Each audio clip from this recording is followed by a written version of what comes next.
동의보감, 몸과 우주, 그리고 삶의 비전을 찾아서. 공이숙 지음.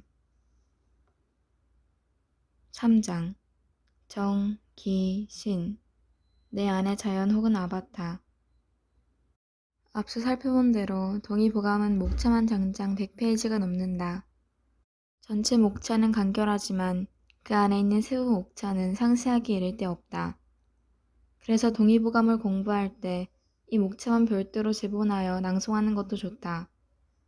물론 그것만으로도 시간과 체력이 솔찬히 들긴 하지만 말이다. 그러고 보면 동의보감을 공부하는 것 자체가 일종의 쿵푸에 해당한다.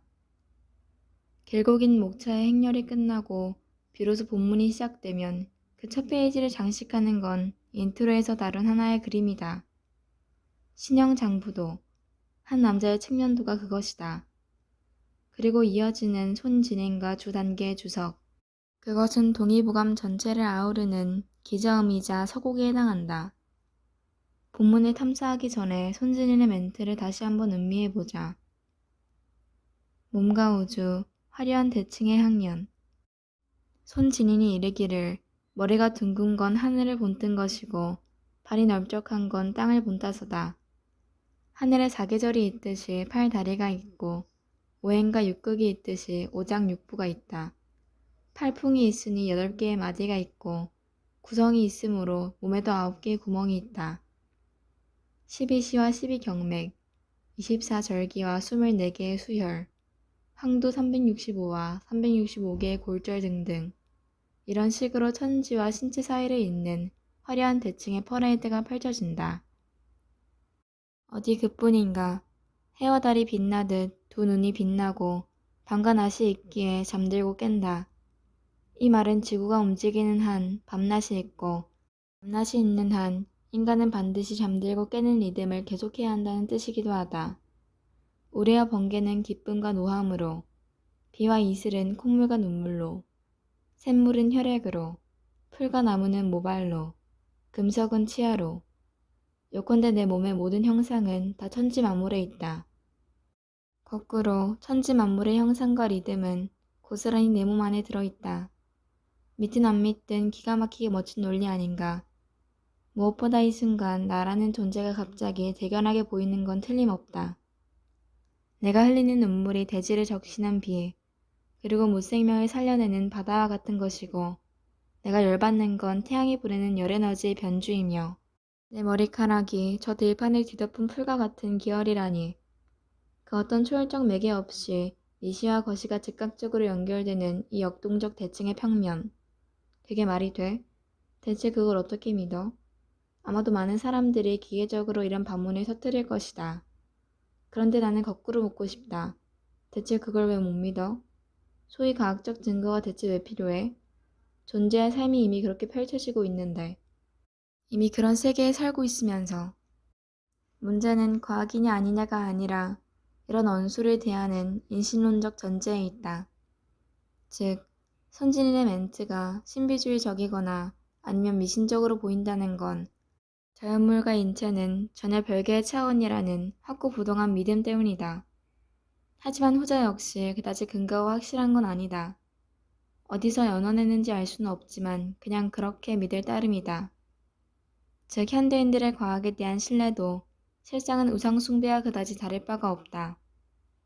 과학 또한 있는 그대로의 관찰이 아니라 대개 추론에 근거한다. 실제로 전자, 중력, 블랙홀을 직접 본 사람은 아무도 없다. 스티븐 제이 골드, 생명 그 경이로움에 대하여 425쪽. 그냥 믿을 뿐이다. 물론 그건 근대적 에피스테메의 산물이다. 근대의 도래와 더불어 인간과 자연의 교량은 완전히 파괴되었다. 인간에게 있어 자연은 물질로 이루어진 대작물에 불과하다. 친환경 혹은 생태주의조차도 많은 경우 인간적 이미지를 자연에 그대로 투사하여 아름답게 소유하고자 할 뿐이다. 잔디와 애완동물에 대한 학대 혹은 과잉보호가 그 절정이다. 사랑의 이름으로 야생성을 제거하고 그 순종의 미덕을 폭력적으로 전유하는 방식. 그런 관점에서 보면 손진의 멘트는 한편의 낭만적 시다. 인체와 우주 사이의 오버랩을 정중하게 일졸인 단편 서사시쯤 되려나. 하지만 단언컨대 그는 시적 은유를 구사한 것이 아니다. 있는 그대로의 사실을 말한 것뿐이다. 한 채의 어긋남도 없이.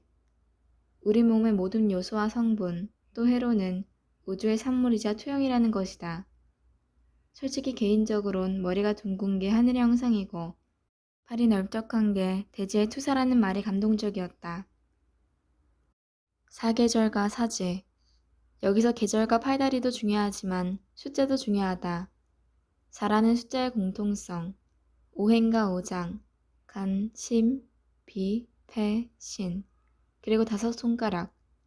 여기서는 5라는 수가 작용한다.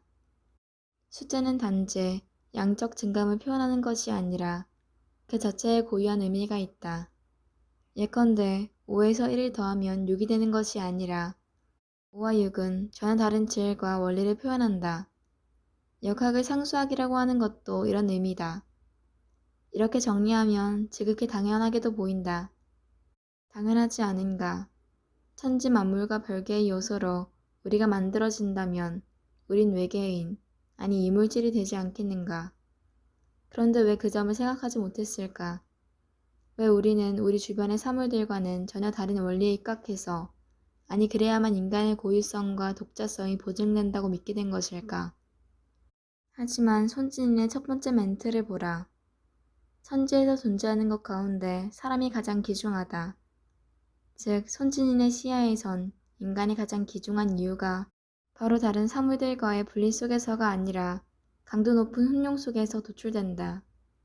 즉 인간은 유일성과 고매함은 다른 동물들에 비해 천지 만물들과의 대칭적 접점이 훨씬 넓고도 강렬하기 때문이다.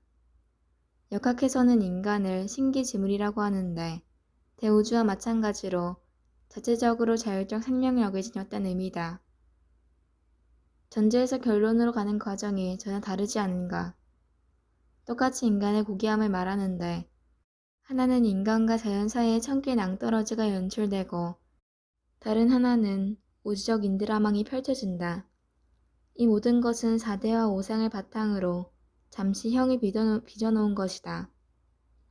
4대는 지, 수, 화, 풍이고 5상은 유교에서 말하는 인, 의, 예, 지, 신이다.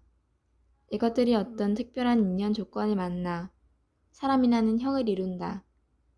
이 최종 원술에는 인간 존재의 이완성과 무한성이 동시적으로 담겨 있다. 즉 끊임없는 변이를 통해 인간은 생명의 바다를 영원히 유영할 수 있다. 그로 몸의 이치와 우주의 원리는 하나다. 나카자와 시니치에 따르면 이러한 이역학적 대칭성에는 인간과 자연, 의식과 무의식, 유형과 무형의 장벽을 가로지르는 고도의 유동성 지식이 요구된다. 특히 불교적 연기법은 대칭적 사유의 절정에 해당한다. 태초에 기가 있었다. 하늘의 형은 건에서 나오니 태역, 태초, 태시, 태소가 있다. 태역은 아직 기가 드러나지 않은 것이고 태초는 기가 시작하는 것이며 태시는 형이 시작하는 것이고 태소는 질이 시작되는 것이다. 내경편 신형 11조. 내경평의 첫 장인 신형의 첫 대목이다. 신형이라면 몸의 형태라는 뜻인데 우주가 창조되는 순간부터 시작하고 있다. 이러한 배치 자체가 몸과 생명이 우주의 탄생과 분리될 수 없음을 전제하는 것이다. 태역, 태초, 태시, 태소. 우주는 이런 스텝을 밟아서 생성되었다. 그런데 일단 태초라는 말을 제외하곤 다 낯선 말이다. 또 형과 질을 나누는 것도 생소하다. 좌우지간 기, 형, 질의 순서를 밟아야 세계가 구체화된다는 뜻인데 맞고 틀리고 동의하고 동의하지 않고를 떠나서 일단 감을 잡기가 쉽지 않다. 이럴 때는 억지로 공부하기보다 우리에게 좀 더 친근한 언어들로 재구성해보는 것이 낫다. 소위 인문의역적 상상력을 발휘해보는 것이다. 우주의 탄생 직후 10초마다 그 크기가 2배로 늘어나면서 정신없이 팽창하기 시작했다. 구스의 이론에 따르면 1초에 1조분의 1조분의 1천만 분의 1만의 중력이 실현했다. 그 직후에 전자기력과 함께 원체하게 작용하는 강한 힘과 약한 힘이 등장하면서 지금의 물리학이 시작. 그리고 다시 그 짧은 순간이 지난 후에 수많은 소립자들이 생겨났다. 아무것도 없던 곳에서 갑자기 수많은 광자와 양성자와 전자와 중성자를 비롯한 온갖 것들이 생겨났다. 빌 브라이슨, 거의 모든 것의 역사, 이덕한 옮김, 까치. 2003년도 30쪽. 다시 정리하자면 빅뱅 이후 힘들이 생겨났다. 중력, 전자기력, 강한 핵력, 약한 핵력 등. 이것이 우주를 움직이는 기본 힘들이다. 이게 태역에서 태초로 이어지는 과정이라면 수많은 소립자들이 생겨나는 단계가 태시에 해당한다. 그리고 이 원소들이 헤쳐 모여 하고 혹은 밀고 당기고 하면서 질이 생성되는 단계가 태소일 것이다. 하지만 이 상태만으론 질이 출현하기가 쉽지 않다. 뭉치고 부딪히려면 좀 더 무거운 물질들이 필요하다. 우주에 존재하는 모든 물질의 98%가 대폭발에 의해서 만들어졌지만 그 물질들은 헬륨, 수소, 리튬과 같은 가벼운 원소들 뿐이다. 탄생 직후 터져나온 기지덩어리에서는 우리 존재의 결정적인 역할을 하는 탄소, 질소, 산소와 같은 무거운 원소들이 만들어지진 않았다.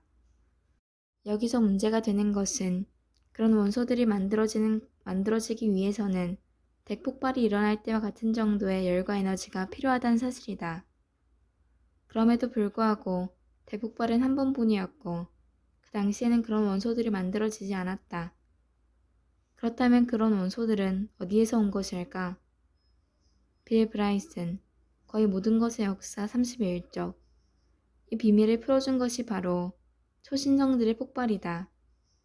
초신성은 우리 태양보다 훨씬 더 큰 거대한 별이 수축되었다가 극적으로 폭발하면서 천억 개의 태양이 가진 에너지를 한순간에 방출하여 한동안 은하의 모든 별을 합친 것보다 더 밝게 빛나는 상태를 말한다. 같은 책 43조. 이 폭발로 이산화탄소, 질소, 메탄 등과 같은 무거운 원소들이 발생했고 그것이 모여 대기가 형성되었고 그 사이에 자충우돌, 이합질산이 태양을 만들고 남아서 떠돌던 알갱이들이 합쳐서 지구라는 행성을 만들어낸다. 그 과정에서 화성 정도의 크기를 가진 별이 지구에 충돌했고 그때 튕겨져 나간 파편에서 달이 만들어졌다고 한다. 이것이 태소의 단계라고 할 수 있겠다. 물론 이후에도 우주는 쉼 없이 생성 소멸을 거듭해왔다. 그 과정에서 물 분자가 만들어지고 그것이 모여 바다를 이루고 바닷속에서 무수한 화학작용이 일어나다가 문득 생명이 탄생되었으리라. 동양 우주론에서도 물은 만물의 근원이다. 수는 양에서 생겨 음에서 완성된다. 기가 움직이면 양이 생기고 기가 모여 고요히 있으면 물이 되니 이것은 입김을 불어보면 알 수 있다. 신은 기의 주인이므로 신이 움직이면 기가 따라가고 기는 수의 어미므로 기가 모이면 물이 생긴다. 내경편 진액 192쪽. 물론 동양적 우주론과 현대 물리학의 빅뱅 이론이 정확히 대응을 이루진 않는다. 내가 주목하는 건 스텝 또는 궤적이다. 태역, 태초, 태시, 태소라는 동양 우주론은 그저 막연하거나 추상적인 언술이 아니다. 힘에서 기로, 기에서 형으로, 형에서 질로 이어지는 단계에 대한 구체적이고 명쾌한 언술이다. 현대 물리학에서 설명하는 우주 탄생 역시 마찬가지다. 네 개의 물리적 힘이 발생하고 그 다음에 그걸 바탕으로 원자가 생겨나고 원자들이 자충우돌하면서 가벼운 원소들이 발생하고 거기서 다시 또 다른 폭발의 열기로 무거운 원소들이 생겨나고 그것들 사이에 무수한 변전이 태양과 지구와 달을 만들어냈다는 것. 태시에서 허공이 생겨났고 허공에서 우주가 생겨났으며 우주에서 기가 생겨났다. 맑은 양기는 얇게 퍼져서 하늘이 되고 무겁고 탁한 음기는 모여서 땅이 되었다. 회남자, 천문훈. 이 두 담론 사이의 공통점. 양기는 올라가서 하늘을 만들고 음기는 무겁게 가라앉아 땅이 된다는 것. 음량의 차이에 대한 단순 명쾌한 설명이다. 이걸 기준으로 음과 양이 무수한 변주가 일어난다. 남성과 여성도 그중 하나이다.